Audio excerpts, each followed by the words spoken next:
Bondoso Deus, nosso Pai Celestial, mais uma vez aqui reunidas, embora distantes, sempre juntos, ó Deus, emanados na Tua presença.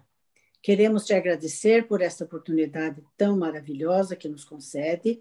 Queremos te pedir, ó Deus, pela vida da Rosa, que vai trazer esta reflexão para hoje, e que o Senhor continue dando forças e estímulo para ela continuar nesta caminhada de organização da classe. Amém. Obrigada, ó Deus, pela vida de todos nós. Guarda-nos nos dias de hoje e no resto da nossa semana. É o que te agradecemos e te pedimos em nome de Jesus. Amém. Amém.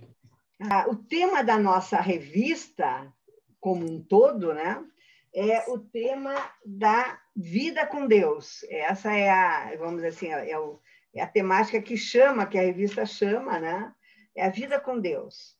E, de certa maneira, ela tem as duas últimas revistas, elas têm gravitado um pouco em torno assim desse tema da relação da gente com Deus, da questão da vida espiritual e das disciplinas espirituais, como vão ser chamadas essas práticas, e também com esse apelo, na verdade, ao compromisso social, ao envolvimento da gente como cristão na sociedade.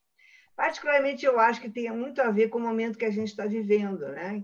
Que os próprios organizadores das revistas, eles têm tido esse cuidado de olhar para esse tempo de pandemia como um tempo, ao mesmo tempo de recolhimento, que a gente tem tido mesmo, querendo ou não, a gente acaba fazendo um pouco isso, e, ao mesmo tempo, o quanto que é necessário que a gente não fique só prisioneiro, né, digamos, dessas práticas pessoais e mais intimistas, mas que a gente se atente e abra os olhos para a realidade do nosso entorno, né? Para todas essas questões que a gente está enfrentando com tanta gravidade, né?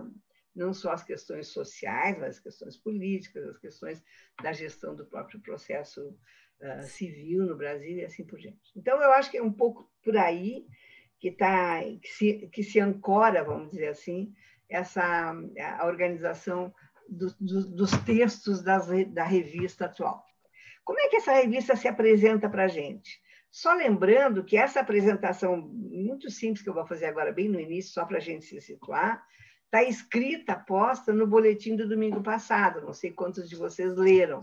Naquela página da Escola Dominical, eu já fiz a apresentação da revista e na estrutura dela, né? Como é que as lições se organizam e tal, está tudo lá. Então, o que eu vou fazer agora aqui é só uma síntese daquilo que eu já coloquei lá no texto da semana passada.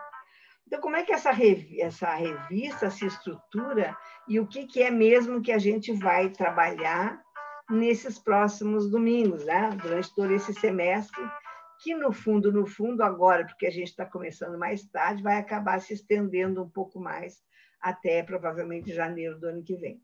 Então, a revista vem dividida com as suas lições em 3 grandes grupos. Vamos dizer assim, se a gente fosse professor e tivesse na sala de aula regular, a gente já tem 3 unidades de estudo, né?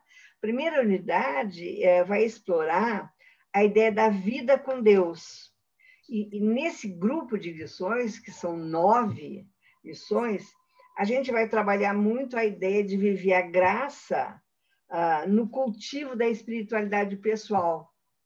Então, assim, alguns temas vão ser enfrentados nesse grupo de 9 lições.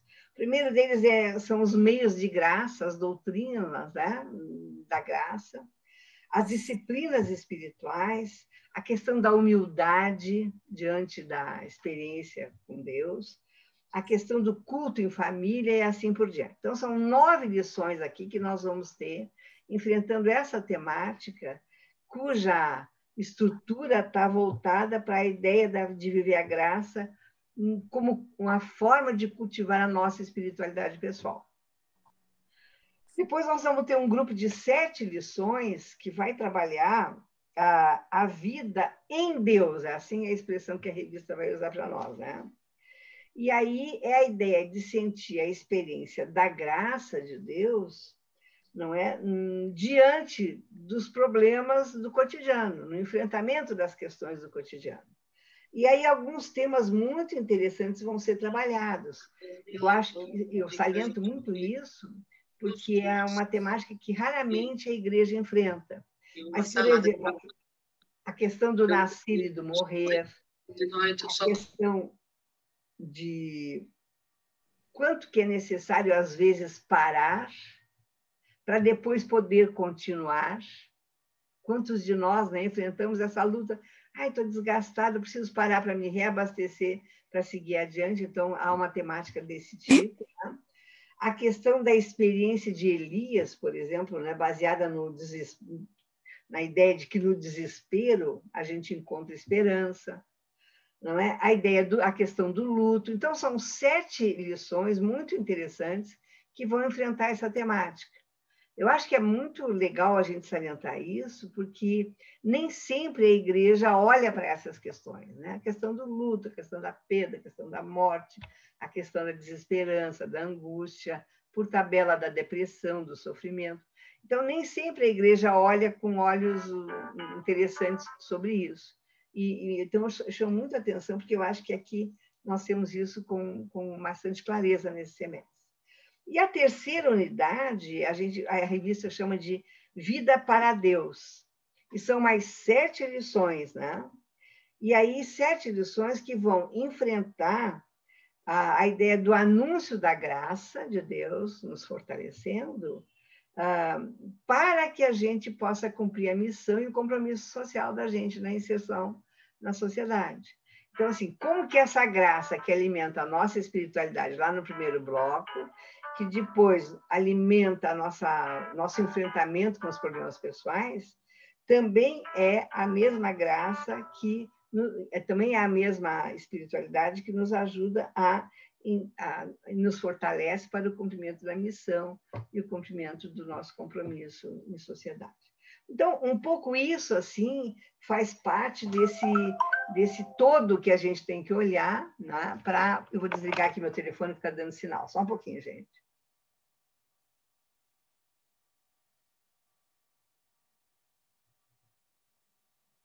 Pronto. Então, esse é o conjunto, né, dos temas, dos assuntos que a gente vai enfrentar nesse semestre e que parece que são muito interessantes e muito significativos. Claro, em alguns momentos a gente vai até ter, talvez, releituras de temas que a gente já tem discutido, né? Nesse último, por exemplo, a gente tem algumas questões que eu não salientei aqui, mas que são, por exemplo, a questão do cuidado com a criação, a gente já viu algumas lições atrás, a questão da ecologia, não é? A questão do espaço de inclusão na igreja, isso é um tema que a gente não viu muito, a questão da violência, e a gente pode puxar para a temática da questão da violência contra a mulher, o feminicídio, então, que são os temas que estão permeando a atualidade, né? Então, isso nos conecta um pouco com a vida real, né? No sentido de que a nossa espiritualidade, a nossa vivência na igreja tem sentido, porque ela ilumina a nossa prática, a nossa atuação na vida civil, né? Naquela que nós estamos no trabalho, na família, nas coisas do cotidiano, tá? Então, assim, essa panorâmica é só para a gente se dar conta de como que é o semestre que a gente tem. Quem quiser voltar a isso para entender um pouco melhor, vá ao boletim, que está lá na nossa classe alternativa, boletim da igreja, na 3ª página, que é onde a gente fez esse mesmo resumo, essa mesma apresentação, para vocês terem mais clareza. Ok? Vamos lá, então, para o enfrentamento da nossa primeira lição. Então, a nossa primeira lição de hoje, que se chama Por um Profundo Relacionamento com Deus. É um texto bem interessante, bem significativo.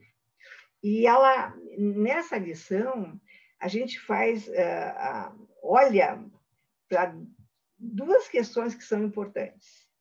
A primeira delas, digamos assim, a ideia geral importante que nasce do texto da lição é de que a experiência com Deus é permanentemente um processo, permanentemente uma caminhada. A gente já superou, felizmente, aquela compreensão um pouco equivocada, ou pelo menos assim, parcialmente equivocada, de que a experiência com Deus é um momento, né, em que a gente tem um encontro com Deus assim muito sinalizado, né? A gente tem clareza hoje, pela própria compreensão das ciências sociais que estão em volta de toda a experiência religiosa, porque a gente é ser social e a gente está, então, como ser humano envolvido na sociedade, de que a sociedade é uma sociedade de mutação permanente, em permanente organização, né? Morin já nos diz isso, né? Nós somos seres em permanente auto-organização. Então, nós somos sempre seres que estamos nos fazendo no cotidiano, nos organizando no cotidiano. Então, a experiência com Deus é um processo igualmente dinâmico e igualmente organizativo, quase que o auto-organizativo, né? A gente vai cotidianamente dando sentidos novos para a nossa experiência com Deus, ampliando esse universo, focando, aprofundando, direcionando mais, enfim. E, nesse sentido, a ideia de caminhada, ela sempre nos ajuda, porque ela é uma imagem muito boa, é como se a gente estivesse num caminho, né? Sempre enfrentando a distância que temos para continuar perseguindo. E nessa caminhada, claro, né? Espaços fáceis de caminhada, planos, floridos e bonitos, e espaços difíceis, íngremes, né? Com pedregulhos e com subidas e descidas, enfim. Né? Então, a imagem da caminhada ela é sempre muito boa. Então, essa ideia, ela emerge da lição. Então, essa é uma primeira ideia fundamental que a gente diria nessa lição. E uma segunda ideia que é fundamental também, que emerge da lição, é de que os bons resultados, né, que se apresentam na experiência com Deus, eles são sempre provenientes de três situações específicas. Bom resultado na experiência cristã vem sempre, por exemplo, de um envolvimento efetivo da nossa vontade, do nosso desejo. Eu quero crescer na fé. Eu efetivamente desejo me empenhar, não é? Eu desejo fazer esse recorte na minha vida de que viver a experiência com Deus é melhor do que não ter experiência com nenhuma espiritualidade, nenhum campo da espiritualidade. Então, é resultado, né? A experiência com Deus traz um bom resultado, que é eu me definir efetivamente por desejá-la. Esse bom resultado advém também de um avanço no conhecimento sobre como que é esta relação com Deus. Então, essa relação com Deus, ela é originária também de um esforço pessoal que a gente faz, de um esforço de uma busca permanente de compreender melhor como é a natureza dessa relação com Deus.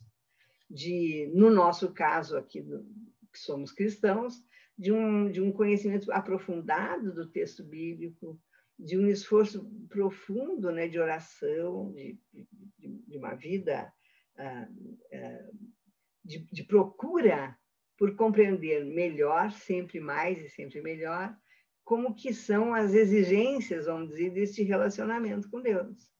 E o nosso Deus é um Deus de graça, é um Deus de amor e de afeto permanente, e é um Deus que nos aponta também formas de vida mais apropriadas e mais adequadas, não é? É um Deus também que nos aponta valores éticos e que, portanto, nos ajuda a compreender qual deve ser o nosso caminho, né? A nossa forma de caminhar nesse caminho de Deus, vamos dizer assim, não é? Então, há necessidade de um esforço, que é aquilo que depois, mais tarde, a gente vai chamar das disciplinas, né?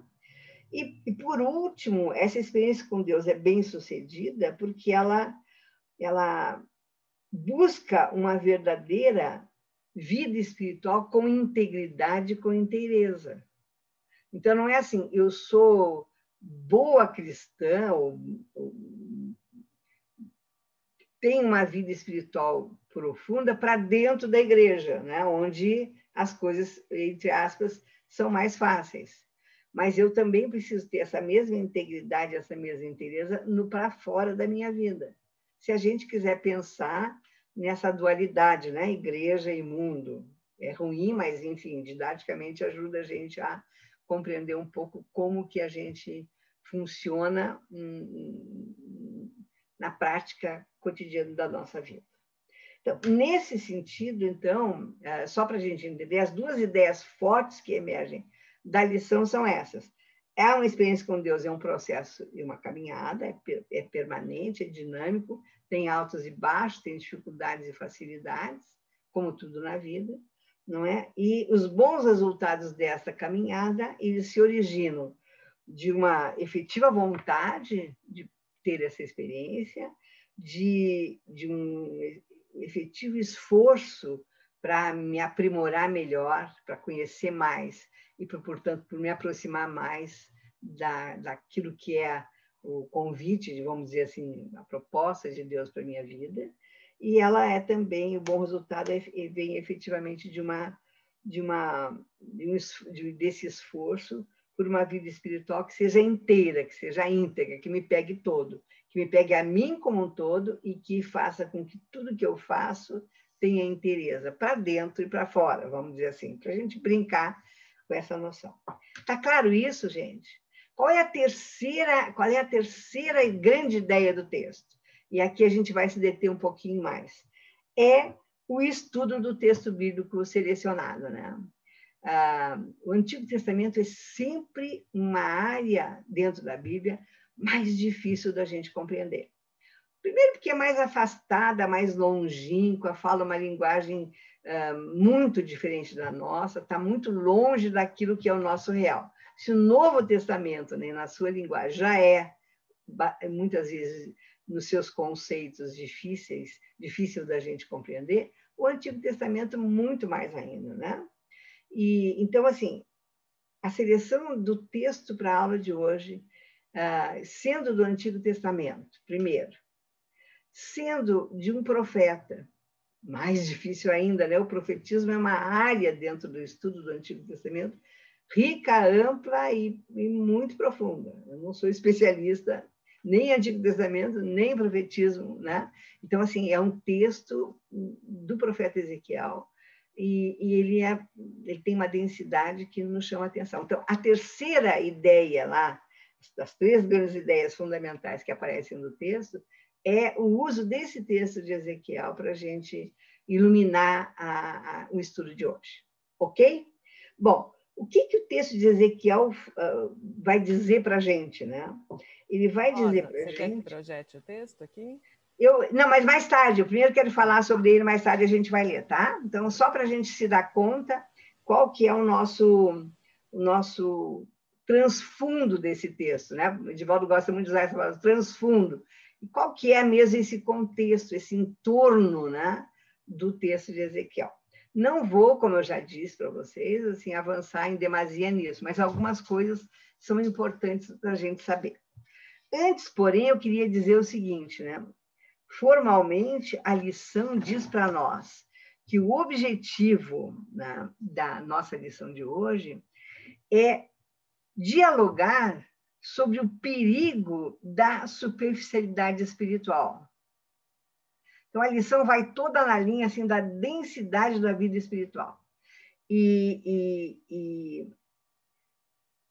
com muita facilidade, nós podemos dar a impressão de que sabemos muito e somos muito preparados na vida espiritual, mas, na verdade, cometemos o equívoco de sermos superficiais na nossa espiritualidade.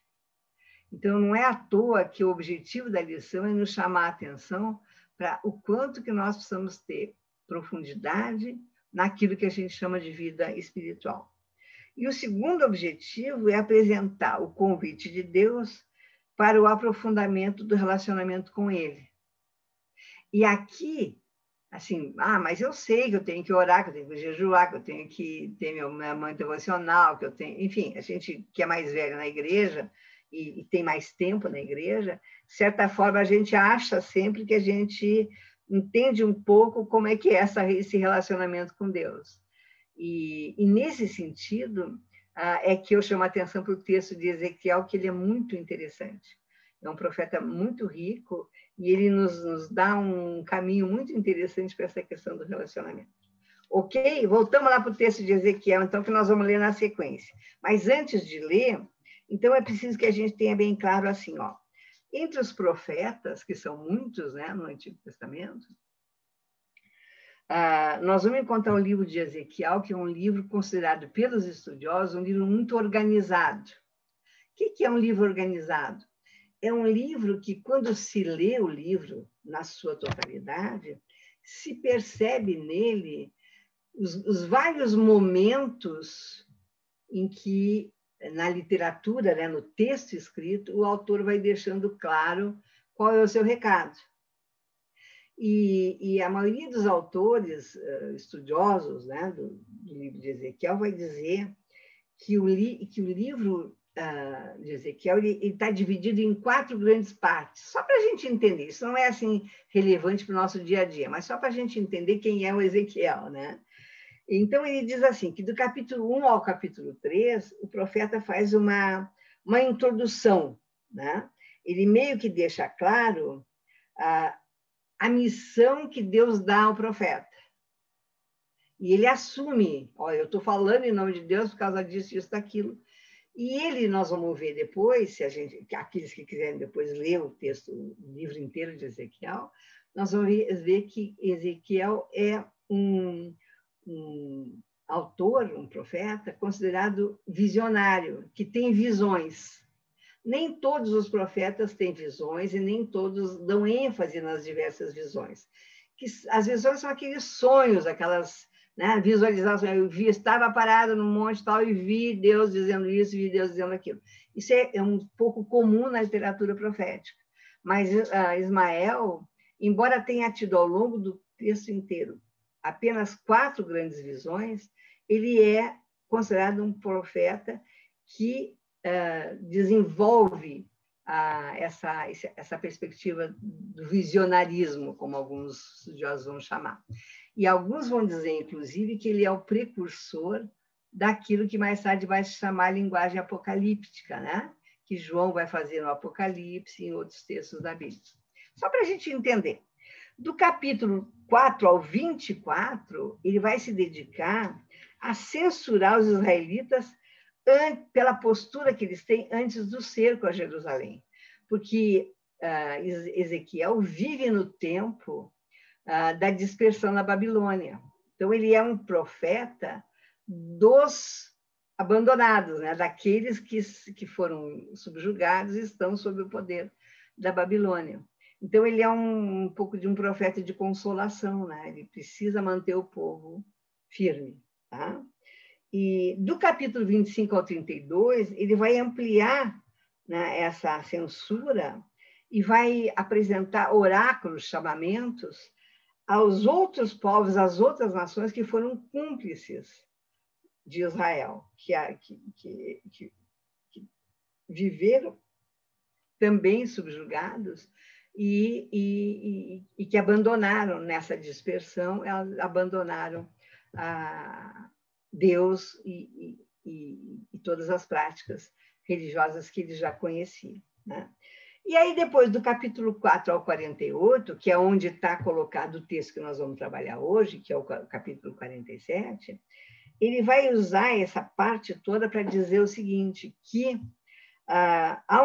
ele tenta propor para o povo quase que um estatuto político e religioso da comunidade futura. No sentido assim, o povo perdeu as suas práticas, os seus rituais e as suas, digamos assim, os seus princípios morais. E ele vai dizer, quando a gente sair do exílio da Babilônia, nós vamos ter uma comunidade de novo livre, né? Isso os judeus. E ele então vai dizer, nós precisaríamos práticas adequadas. Estou aqui traduzindo na minha linguagem, né? Então ele vai dizer, nós precisamos cuidar disso, cuidar daquilo outro. E faz as recomendações. Os autores, os estudiosos de Ezequiel vão dizer outra coisa, eles vão dizer mais, eles vão dizer, isso também serve, quase que a ideia é, quando o reino de Deus se estabelecer, num futuro posterior, fora, digamos assim, dessa realidade civil que eles conheciam, também essas práticas são recomendadas. Então, Ezequiel vai ser entendido como um profeta que vai falar para um futuro próximo, que é a saída do jugo da Babilônia e a reorganização da comunidade judaica, e, ao mesmo tempo, aquele que já prevê quase que um futuro de salvação, assim, um reino de Deus posterior. E Ezequiel vai nos surpreender, porque ele vai ser um profeta que no Antigo Testamento já aponta para aquilo que para a nossa prática metodista vai ser fundamental. Ele já vai pré-anunciar aquilo que se chama graça preveniente. E isso é muito interessante. Quase que ele dá já os sinais daquilo que muito depois, já no Novo Testamento, explorados por João e por Paulo, vai se chamar teologia da graça. Isso é muito surpreendente, Ezequiel, é muito interessante. Bom, claro que, como todos os textos, especialmente os do Antigo Testamento, nós vamos ter dificuldades com a data, a precisão do texto, né? Porque são elementos que vão se perdendo um pouco na história. Mas isso não é relevante para a gente. O que é fundamental, né? A gente perceber que, muito provavelmente, os autores vão ser unânimes em dizer que o texto ele é escrito entre 593 e 571 a.C., que é o período, né, do jugo da Babilônia. E, então, é mais ou menos nesses cerca de 20 anos aqui, que se escreve o texto. E os autores vão dizer também assim, que não é só o texto de Ezequiel, não é só dele, como a maioria dos textos da Bíblia, né? Não é só daquele autor, mas tem outros autores que contribuem, que não aparecem, como era a prática na época, né? E é interessante que o estilo literário na leitura do texto é considerado pelos estudiosos como um texto assim, meio monótono, meio frio. Ele não é um texto apaixonado. Por exemplo, quando a gente pensa nas cartas de Paulo, são textos apaixonados, textos fortes, que ele briga, que ele diz, que ele... Não, o Ezequiel ele é mais na dele, mais sereno, mas é igualmente um texto forte. Mas, literariamente, ele é entendido como um texto mais monótono, né? E Ezequiel é um sacerdote, ele é um sacerdote, e as suas recomendações valem tanto para o tempo na Palestina, né? Mais ou menos aquilo que eu já tentei dizer. Quando a gente se reorganizar de novo e tal, na liberdade, deve ser assim, quanto para o futuro, que é essa coisa mais para frente, mais do reino de Deus, né? Uma coisa que é interessante é que os autores dizem para a gente que há uma possível coexistência de Ezequiel e Jeremias em Jerusalém, no mesmo período. Mas Jeremias tem outra preocupação, é uma preocupação mais política, mas a gente conhece o texto mais forte de Jeremias. E Ezequiel fica mais na comunidade judaica. Ele é mais, talvez, não sei se a gente até poderia dizer isso, mas vou dizer para a gente entender aqui. Digo isso porque eu não sou estudiosa profunda dos profetas, mas parece que Ezequiel é aquele que profetiza para dentro da comunidade, enquanto que Jeremias tem uma preocupação de profetizar mais na questão política mais ampla, né? Bom, e como eu já disse, ele é considerado como quem faz parte do que se chama corrente sacerdotal. Nós temos dentro dos profetas vários que foram sacerdotes. E aí a preocupação deles é um pouco com os rituais, com os significados, não é, com a retidão das práticas na comunidade. Mas ele também é considerado como parte da corrente apocalíptica, porque ele aponta isso que depois os estudiosos vão dizer que vai originar um pouco da linguagem apocalíptica, literariamente falando, né? Bom, e aí, aqui, para mim, o grande mérito do Ezequiel é exatamente que ele abre um caminho novo quando ele deixa para trás a história passada do povo. Ele não volta muito para dizer, ai, vocês eram tão legais e agora não são mais, vocês são tão interessantes. Não, ele não é assim um profeta que vai apontar a culpabilidade, né? Mas ele demonstra que Deus honra e vai continuar honrando com as suas promessas o povo.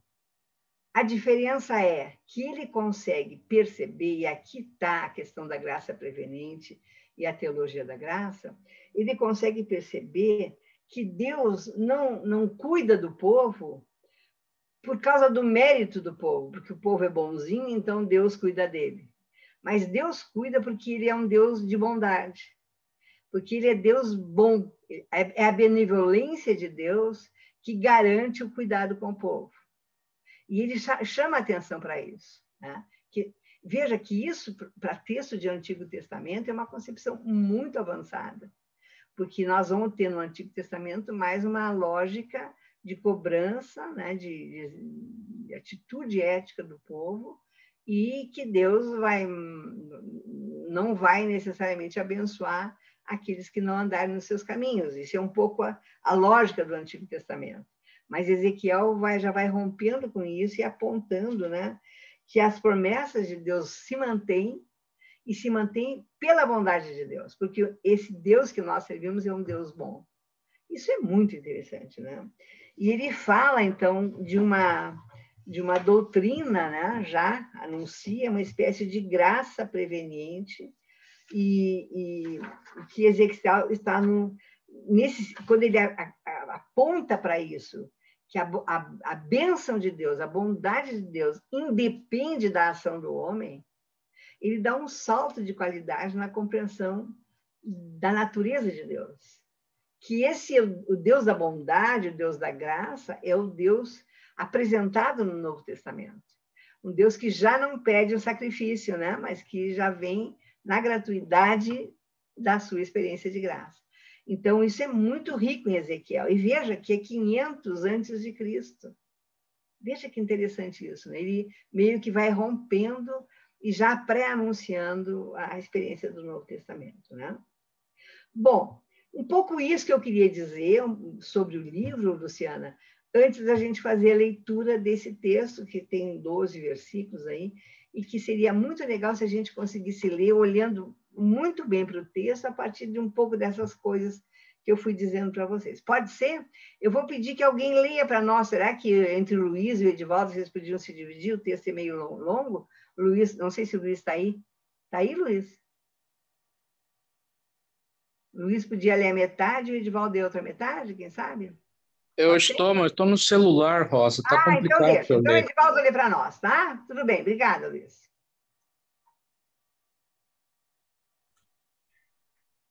Depois disto, me fez voltar à porta da casa, e eis que saíam águas por debaixo do umbral da casa para o oriente, porque a face da casa dava para o oriente, e as águas desciam de debaixo, desde o lado direito da casa, ao sul do altar. E ele me fez sair pelo caminho da porta do norte, e me fez dar uma volta pelo caminho de fora, até a porta exterior, pelo caminho que dá para o oriente, e eis que corriam as águas do lado direito. E saiu aquele homem para o oriente, tendo na mão um cordel de medir, e mediu 1000 côvados, e me fez passar pelas águas, águas que me davam pelos artelhos. E mediu mais 1000 côvados, e me fez passar pelas águas, águas que me davam pelos joelhos. E outra vez mediu 1000, e me fez passar pelas águas que me davam pelos lombos. E mediu mais 1000, e era um rio que eu não podia atravessar, porque as águas eram profundas, águas que se deviam passar a nado, rio pelo qual não se podia passar. E disse-me: viste isso, filho do homem? Então levou-me e me fez voltar para a margem do rio. E tendo eu voltado, eis que à margem do rio havia uma grande abundância de árvores de um lado e de outro lado. Então disse-me: essas águas saem para a região oriental e descem ao deserto e entram no mar. E sendo levadas ao mar, as águas tornar-se-ão saudáveis. E será que toda criatura vivente que passar por onde quer que entrar em esses rios viverá?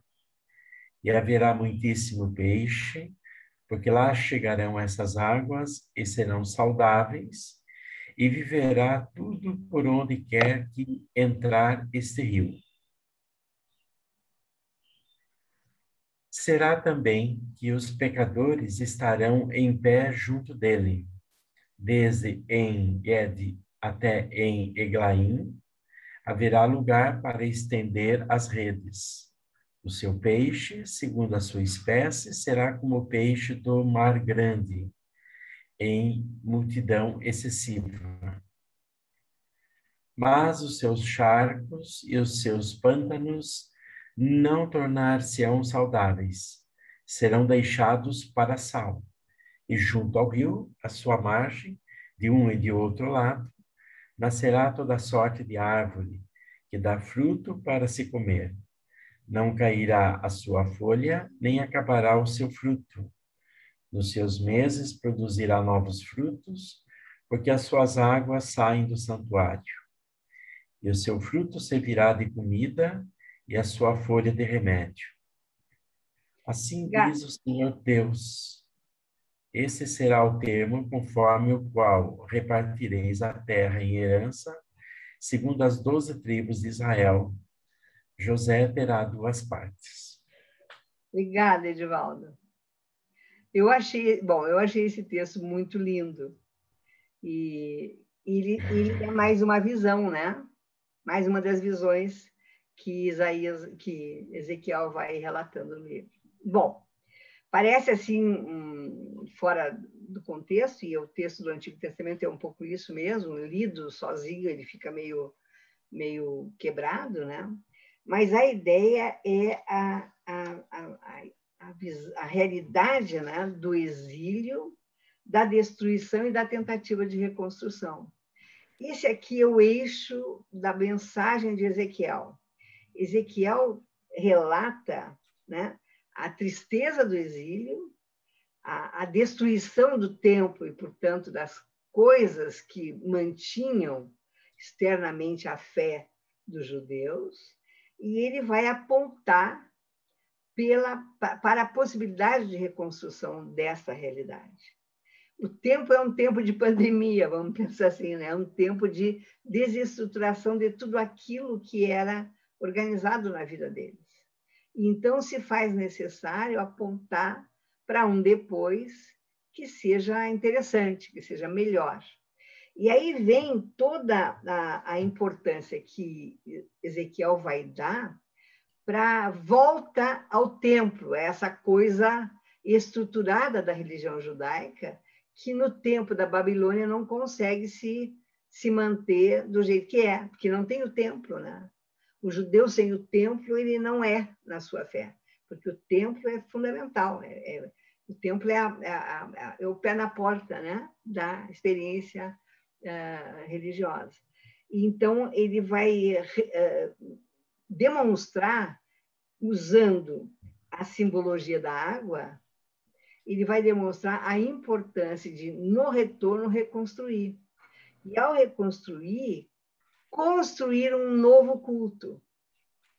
Porque a simbologia da água vai mostrando que há esferas, né, diferentes em que a água vai tomando o corpo. A água vai primeiro nos pés, depois nos joelhos, depois nos lombos e depois na profundidade. Toma tudo, precisa nadar. Precisa saber nadar para não se submergir nessa água, né? E ele vai dizendo, com isso, então o texto vai dando para aquele momento a necessidade de, ao voltar, cada um ir se localizando, vamos dizer assim, nessas águas que, no texto, se a gente voltar ele, depois vocês podem voltar e olhar com atenção, essas águas, elas vêm do templo. E os estudiosos vão dizer que, em Jerusalém, isso não é novidade, mas talvez muitos de vocês já saibam disso, mas, assim, há uma construção de um canal em Jerusalém que trazia água potável, água boa, e que passava por dentro do templo, e que as pessoas podiam utilizar para beber. Essa água, ela é água de vida, né? Ela é verdadeira, está lá ainda o canal. Então, assim, ele usa essa metáfora da água para exatamente dizer o quanto que a vida com Deus é vivificadora, né? Então, a simbologia da água, ela é muito bonita, muito bem apresentada aqui, né? E na lição, que vocês talvez tenham lido já, ou se não leram, eu recomendo que leiam, porque ela é muito boa, lá na página 7, para quem tem ela aí, mas não precisa pegar, eu posso ler aqui, né? Tem um texto muito bem trabalhado, usando esses 4 níveis que Ezequiel vai descrever sobre as águas, né? Sobre a água vai tomando o corpo do humano, nosso corpo, né? Nos diversos níveis até nos submergir. Diz assim, na Bíblia, a água... legal, muito bom. Então, veja lá, ó. Quer ver? Na Bíblia, no parágrafo seguinte, ó. Depois de em todo o livro de Ezequiel...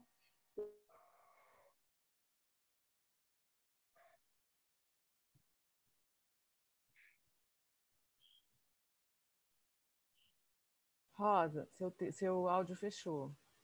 Ah, é? Não, tá aberto. Dá bom agora? Tá dando para ouvir? Sim?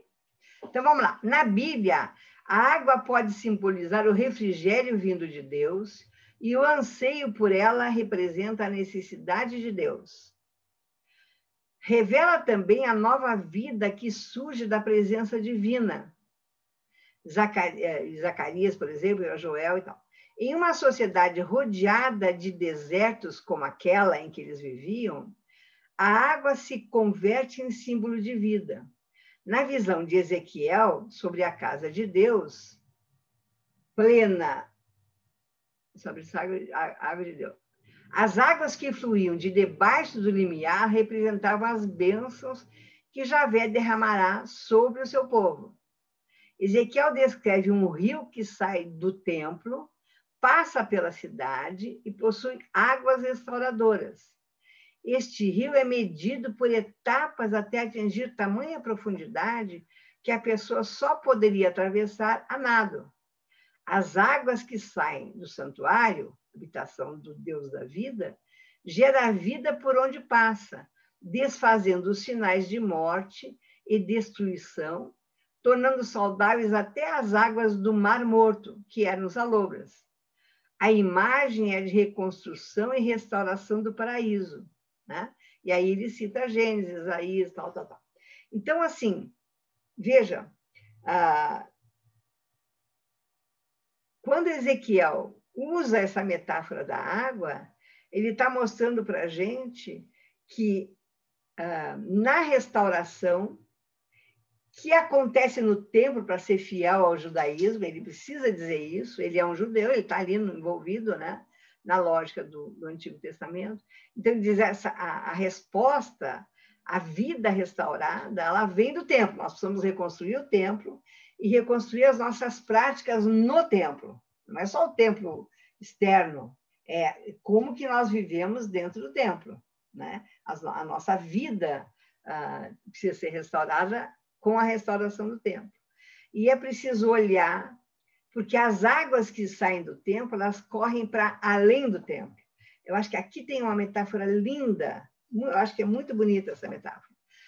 O que vem do templo, que no caso já é o prenúncio da graça de Deus, ele já está sinalizando que tem mais para fora do templo do que de dentro do templo, mas ele valoriza o que sai do templo, a água sai do templo, ela vai pegando pela cidade diversos níveis, né? Diversas alturas.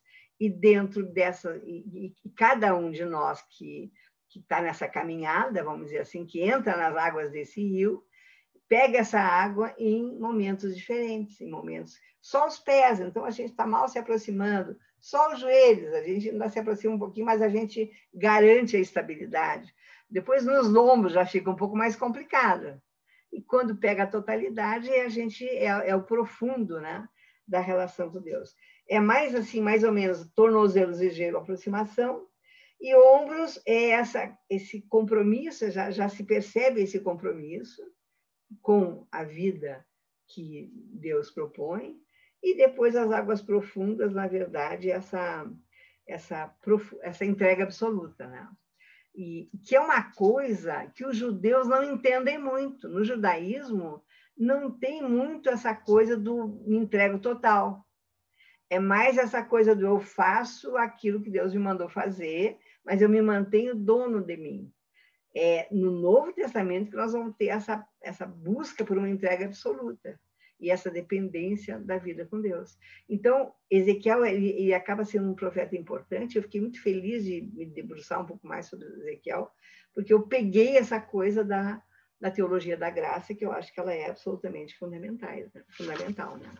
Na conclusão da lição, a gente tem um texto bem interessante que a gente pode depois ler, a Luciana depois pode colocar, mas antes disso, eu queria abrir um pouquinho, né? Eu me estendi bastante, mas é uma lição densa, muito densa. O texto do Antigo Testamento sempre é um texto de mais difícil compreensão, que exige um cuidado maior.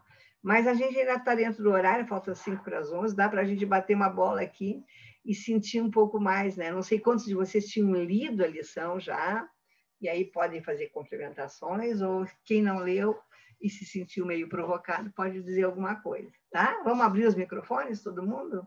E depois, Luciana, então, eu vou te pedir que tu só ponha essa partezinha da conclusão lá da lição, só para a gente dar um fechamento, tá? Podemos abrir a conversa?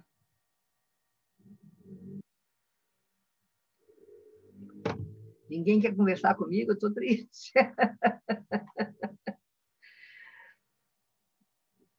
Difícil? Complicado?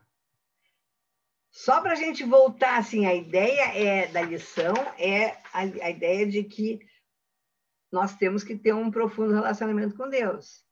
E aí, no decorrer da lição, vai apontando para nós os níveis de dificuldade disso.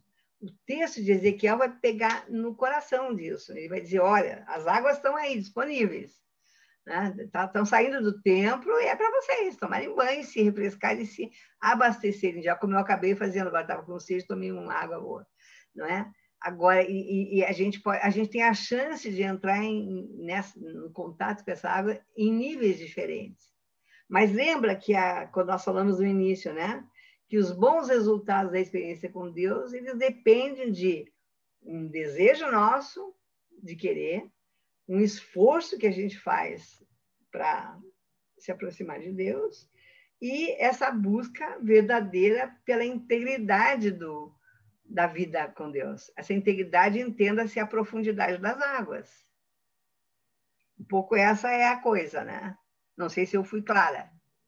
Tudo bem? Então, vamos lá, reações. Digam o que vocês estão achando aí. Vamos complementar tudo isso, vamos participar. Tá todo mundo... Oi, Ainaya, fale. Se para você está difícil, você calcule para nós, para mim, né? Sim. Bem difícil, mas assim, gostei muito da clareza como você apresentou, principalmente com essa analogia das águas, né? Eu achei assim muito, muito interessante. Gostei muito e é para a gente pensar, repensar e ficar matutando durante um bom tempo sobre isso. E ler o livro de Ezequiel. Acho muito que ler a lição e ler o livro ajuda a gente bem, né? Legal. Amplia, né? Muito bom, Rosa. E assim, e amplia sempre naquela... Já te dou a palavra, Luiz. O Luiz está botando a mãozinha, ela é bonitinho. Na verdade, o que eu acho que é fundamental é a gente se dar conta sempre de que a vida da gente, a vida completa, e a vida de relação com Deus, elas têm uma dinâmica. Então, assim, nunca a gente vai compreender a totalidade. Eu estou dizendo isso não porque isso de alguma maneira, nos conforta. Ah, então eu nunca vou compreender, não adianta. Não, não é isso. É que essa vida de relação com Deus é tão intensa e tão densa que sempre tem mais para compreender. E a gente não precisa ficar angustiado com isso. O movimento da vida pessoal, da vida física e da vida com Deus, ele é um movimento que está aí, e que nós só temos que vamos dizer assim, nos beneficiar disso. Isso é muito interessante, né? Nos dá uma certa tranquilidade sem nos acomodar, né? A gente está sempre querendo mais. Luiz, vamos lá. Pegando o gancho aí da tua palavra final aí, realmente essa questão do cultivo da espiritualidade, do relacionamento com Deus, é uma questão inesgotável. É inesgotável, porque Wesley mesmo usava aquela figura da casa, né? Para explicar a graça, né? Quando o sujeito está do lado de fora da casa, ali no alpendre, né? Como ele chamava, na área de fora, ele disse, é a graça preveniente, né?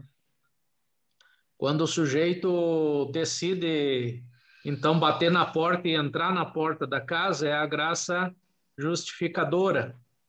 Mas depois tem uma graça que é inesgotável também, como as duas primeiras, né? As duas primeiras são inesgotáveis, né? A graça preveniente e a graça justificadora, porque Deus está nos dando oportunidade de graça todo o tempo, apesar de nós mesmos e apesar do ser humano estar com as costas, em muitos momentos, voltadas para Deus, mas Deus é um Deus de graça infinita, está alcançando assim mesmo o ser humano. E a justificação é a mesma coisa. Mas vem o terceiro estágio da graça, que o Wesley chama graça santificadora, e é muito interessante como ele exemplifica, como ele explica isso na figura, na metáfora da casa. A casa tem muitos cômodos. Nós podemos pensar nas nossas casas físicas e dizer, não, minha casa tem 3 quartos, sala, cozinha, banheiro e só, e terminou. Mas na casa de Deus, não, a casa de Deus é infinita. Então, você pode ir entrando de cômodo em cômodo e se aprofundando e indo para o interior da casa e você nunca vai achar o fim. É uma casa que tem infinitos quartos, né? Para infinitos hóspedes. E isso, na perspectiva da teologia metodista wesleyana, não só wesleyana, outros também pensaram isso, mas o Wesley pensa de uma forma muito legal da gente entender, é a caminhada rumo à perfeição cristã. Nós nunca vamos ser totalmente perfeitos, mas nós vamos alcançando estágios de perfeição à medida que nós caminhamos. E, às vezes, nós alcançamos estágios e retrocedemos desses estágios. Depende de como nós vamos administrando as coisas, né? Então, eu achei muito interessante essa revista e eu estou muito ansioso para tê-la, né? E para conhecer os conteúdos, assim, nesse resumo que a Rosa deu, já me instigou muito. Nesse momento de pandemia que nós vivemos, né, desde o ano passado para cá, a expressão comunitária da fé ela ficou um pouco mais difícil de se realizar, porque a gente não se encontra virtualmente. Então, a grande maioria das pessoas está numa expressão de cultivo espiritual mais intimista, mais individualista, talvez. Mas, mesmo assim, é importante. Nós, por muito tempo, criticamos essa espiritualidade intimista que só liga o ser humano com Deus. E nós sabemos, né, pela teologia metodista mesmo, pela teologia toda, que não basta uma relação minha pessoal com Deus. É importante, mas não basta só isso. Porque nós vivemos a fé em comunhão, né? Em comunhão uns com os outros. O Wesley já dizia, não existe fé que não seja um evento social, né? A fé social que nos liga a outras pessoas. Mas mesmo assim, a fé intimista e o cultivo espiritual pessoal é importante. É aí que flui muitas vezes as águas profundas, né? Onde a Rosa mencionou. muitas vezes na tua solidão, na tua relação íntima com Deus, você vai descobrindo, pensando coisas, vai refletindo sobre coisas que talvez você não seria capaz de expressar numa roda comunitária. Coisas do fórum íntimo de cada um de nós. Desculpe. Eu tenho feito alguns cursos agora nessa preparação para o serviço missionário, né? Alguns cursos sobre cultivo espiritual, muito interessante. Uma hora dessa posso até compartilhar algumas coisas com vocês, né? Existem coisas muito simples. Quando nós pensamos em cultivar a espiritualidade, pensamos, tem que fazer uma semana de jejum, tem que fazer longas orações todos os dias, ler 10 capítulos da Bíblia por dia. Não. Não isso faz parte, mas não é toda essa exigência, porque cultivar a espiritualidade não é trazer carga, não é trazer sobrecarga, não é trazer coisas que nos cansem, é trazer coisas que nos aliviem, trazer coisas que nos deixem mais leves. Então, eu aprendi, por exemplo, alguns exercícios de respiração profundamente espirituais, onde você se liga com a natureza, onde você se liga com Deus, onde você se liga com a criação, onde você se liga com a comunidade, coisas muito simples assim dessa natureza. E muitas outras, né? Muitos outros exercícios exercícios de 10 minutos, de 15 minutos por dia, que te mantém espiritualmente.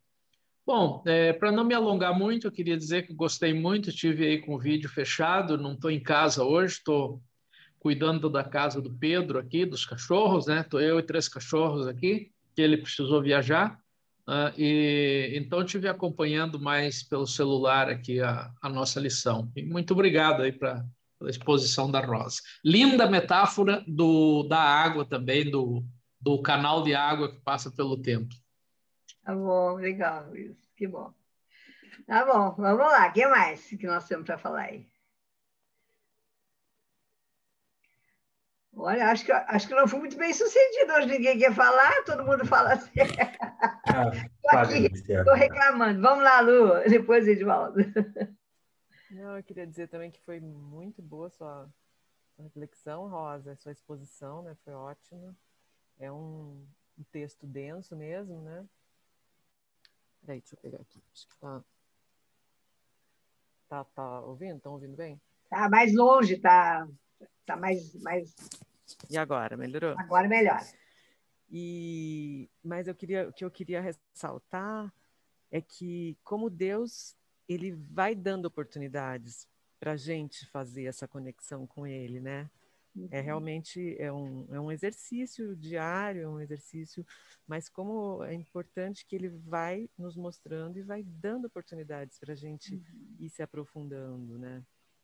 Ele não desiste da gente, né? Não, é isso, essa é a palavra. Era isso que eu queria dizer. Obrigada, Rosa. Tá, legal.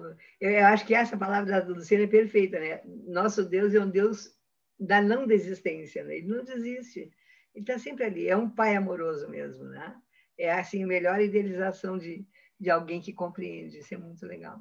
Muito bom. Vamos lá, Luciana. Edivaldo, quer falar? Sim. Então, na verdade, gostaria de dizer assim, eu acho que, Rosa, quando você apresenta o conjunto da revista, né? E depois já essa primeira lição, cujo título é Por um Profundo Relacionamento com Deus, acho que você já dá o tom do conjunto das demais lições.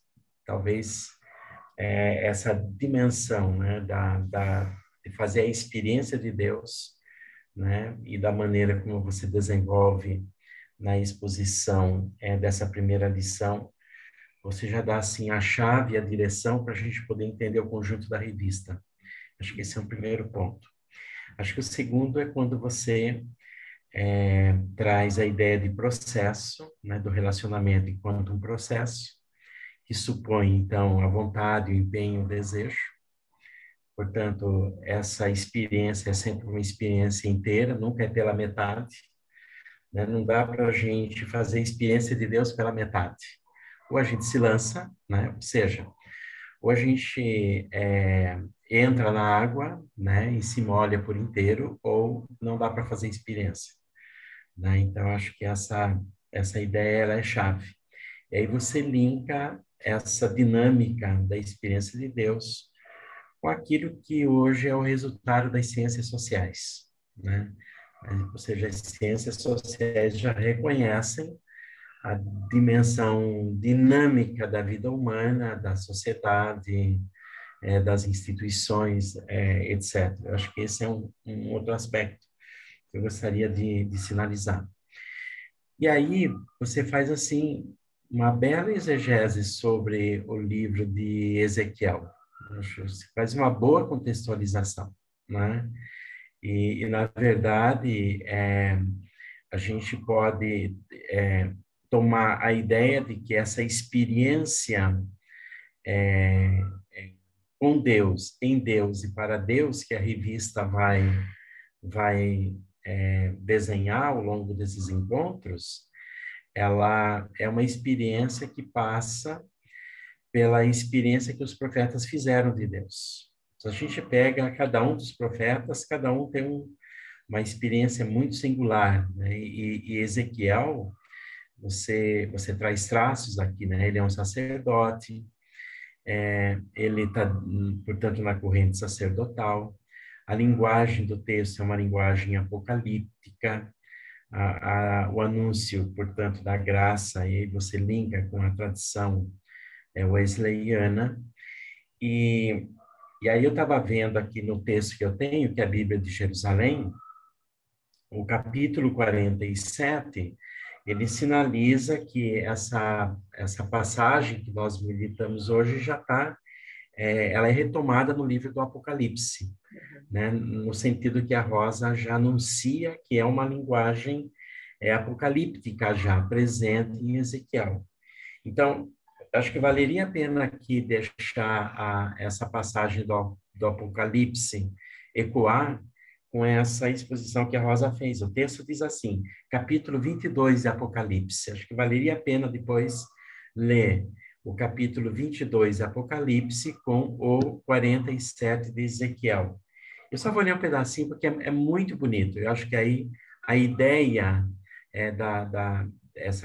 isso que o Luiz aponta da metáfora do templo, da água, e que a Luciana também aponta, acho que aparece aqui no Apocalipse, diz assim, ó, mostrou-me depois um rio de água da vida, límpido como cristal, que saía do trono de Deus e do Cordeiro.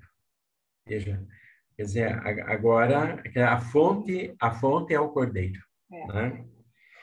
No meio da praça, de um lado e do outro do rio, há árvores da vida que frutificam 12 vezes, dando fruto a cada mês.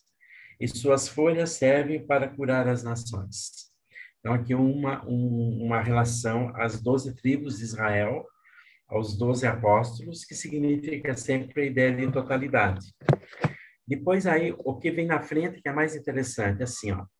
Nunca mais haverá maldições. Nela estará o trono de Deus e do Cordeiro, e seus servos lhe prestarão culto. Verão sua face. Essa ideia, ela é muito precisa, né? Ver a face de Deus. E seu nome estará sobre suas frontes. Já não haverá noite, ninguém mais precisará da luz da lâmpada, nem da luz do sol, porque o Senhor Deus brilhará sobre eles, e eles reinarão pelos séculos dos séculos. Quer dizer, ou seja, essa experiência de Deus é uma experiência permanente, porque nós já estamos imersos nela. Então, acho que essa exposição que você faz, ela é muito boa, e eu acho que aqui, porque nós estamos no eixo dos profetas, eu acho que há duas coisas para linkar. A ideia de processo nos coloca na perspectiva do êxodo, né? A experiência mística é uma experiência que supõe o êxodo, é esse itinerário, esse caminho. E essa dimensão da vontade e do desejo que a Rosa traz é a outra chave que está no Antigo Testamento, que é o tema da idolatria, né? Quer dizer, como a gente fazer a experiência do verdadeiro Deus para além das formas idolátricas de religião que são construídas e que vão sendo apresentadas, né? Porque muitas vezes a nossa experiência de Deus é muito mais uma experiência idolátrica de Deus do que uma experiência de Deus. Então, por isso que a experiência de Deus ela é assustadora, porque ela supõe esse esvaziamento, supõe essa experiência da fonte, supõe essa travessia do deserto, que é o caminho do êxodo, né? Quer dizer, é um processo que implica a vontade e o desejo, como Rosa sinalizava anteriormente na exposição.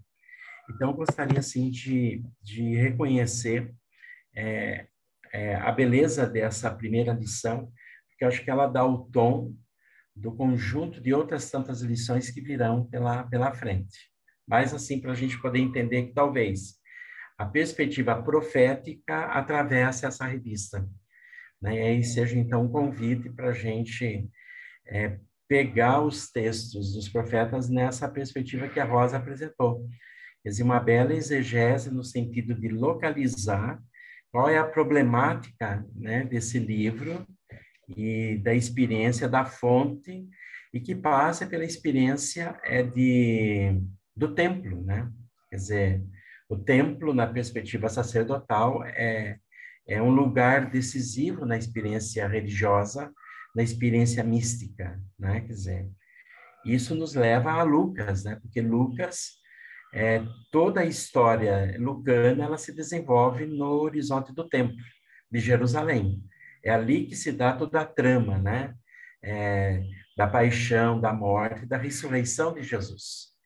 E os discípulos esperam Jesus em Jerusalém, né? Quer dizer, então, aí a gente pode fazer essa conexão com o Novo Testamento também, no sentido do reconhecimento da ideia-chave do templo nesse processo, porque se está na perspectiva sacerdotal, como a própria Rosa anunciou na fala dela. Então, eu queria sinalizar da beleza da sua exposição, né, e da importância desse processo que você fez conosco nessa manhã. Obrigada, Edvaldo. Olha, na verdade, a gente tem um Deus que é o Deus da surpresa. Para mim é sempre isso. Deus é surpreendente, sempre, né? E cada vez que a gente se aproxima do texto, a gente descobre uma outra riqueza. Assim, eu sou muito agradecida a Deus porque a gente tem a chance de amá-lo, né? De estar próximo dele, porque ele é a grande água, né? Que nos dá o banho da renovação. Isso é muito bonito. Gente, queridos, vamos lá. André, Ivonete, Vilna, Rinalva, querem dizer alguma coisa? Senão a gente vai caminhando para o finzinho aqui. Tem que abrir o microfone, Vilna. Tem que abrir o microfone, André. A gente quer ouvir tua voz, André. Fala. Não, ele não fala, mas está tudo bem. Vilna, quer dizer alguma coisa? Abre o microfone. Abre o microfone. Aí. Abri. Não, foi uma oportunidade maravilhosa para mim. E o que a Luciana, quando ela falou, aí eu aí continuei a pensar como Deus dá liberdade de você ficar na água, ele mostra a água.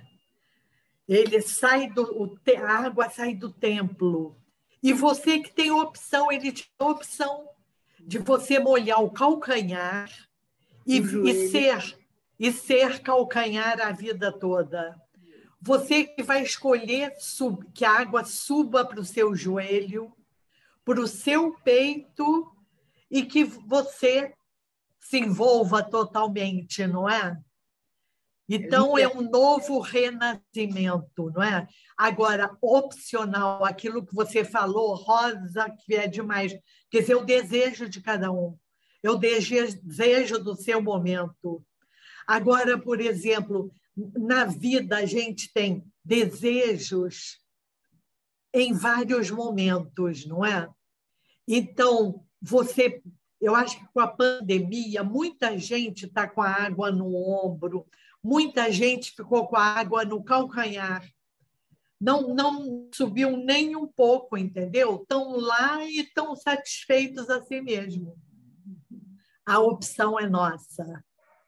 Então, que a gente saiba escolher a opção melhor para a nossa vida e que caminhe sempre, sempre ao lado desse Criador maravilhoso. Tá? Amém. Amém. Que coisa boa, né? Tá bom, querida. Vamos lá. Que mais? Alguém? Monete? Tá quietinha hoje? Quer ficar quietinha? Eu estou chateando. Na verdade, o Velho Testamento, desculpa, é meio complicado para mim. Na verdade, entender ele é uma questão de fé em quem está interpretando para mim. Então, assim, esse texto, por exemplo, jamais eu iria ter essa interpretação se não fosse a sua leitura, né? A sua aula. Então, interpretar o Velho Testamento é uma questão de fé em quem está interpretando. Deus vai me abençoar que eu sempre encontre pessoas como você no caminho que façam interpretações verdadeiras, né? Aquelas que são de Deus mesmo, porque a gente sabe que tem um monte aí que interpreta, né? De jeito bastante desastroso, né? Então, muito obrigada. A aula foi muito boa. Boa interpretação e, assim, eu tenho fé em você. Não faça isso, que é um perigo. Mas, Ivonete, sabe, tem duas coisas do que tu disseste que a gente precisa ter clareza. Uma é que é mesmo difícil, porque eu até falei isso no início, né? É um texto distante, é uma realidade, a descrição é muito estranha para a gente, porque a gente não... Enfim, então a gente sabe por que é. Mas a segunda coisa é que assim, a gente tem muita literatura, muito comentário bíblico. Nada disso que eu falei para vocês hoje é da minha cabeça, claro que não. Eu fui ler os comentários. Olha, a Bíblia de Jerusalém, que o Edivaldo está sempre citando, é um belíssimo comentário, né? Ela vem toda comentada, muito do que eu disse para vocês veio dali, depois de outra literatura. Então, assim, a gente tem como. Lembra aquela parte que eu disse no início, que depende da vontade, do desejo, depende do nosso esforço no conhecimento. Então, é claro, a gente não vive uma fé tola, né? Uma fé boba. A gente quer uma fé consistente, é uma fé instruída, portanto. Então, assim, a instrução, ela acompanha a nossa experiência de fé, porque ela ilumina, ela ajuda, ela melhora, ela redimensiona a nossa experiência de fé. Então, assim, a gente tem acesso a essas coisas todas. Então, as Bíblias comentadas são excelentes, assim, para quem é leigo, para quem não está nesse jogo, a não ser no cultivo da experiência pessoal, as Bíblias comentadas são grandes auxiliares, né? Porque elas trazem interpretações que nos auxiliam, nos iluminam e tal. Muito legal. Mas que bom. Alguém mais? Sim, Isaiah, fale. Oh, Rosa, isso que a Ivonete falou, que a gente não tem, às vezes, condição de entender os textos.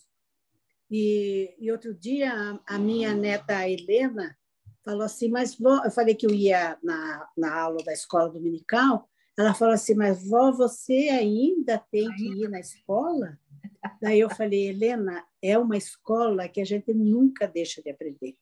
A gente, todo domingo, a gente está aprendendo e está cada dia a gente vendo o quanto que a gente não sabe nada.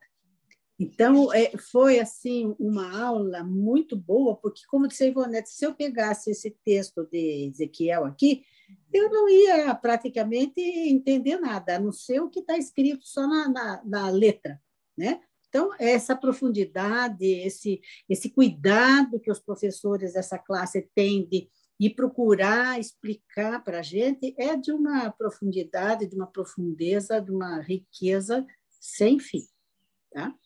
E só para deixar para vocês aqui uma pontinha de inveja branca, eu estou olhando aqui da minha janela, estou vendo passar 3 tucanos. Os tucanos estão aqui numa árvore comendo uma sementinha, que é uma belezinha. Olha, vocês não conhecem a chácara da Inael, onde ela mora, que é dentro da cidade.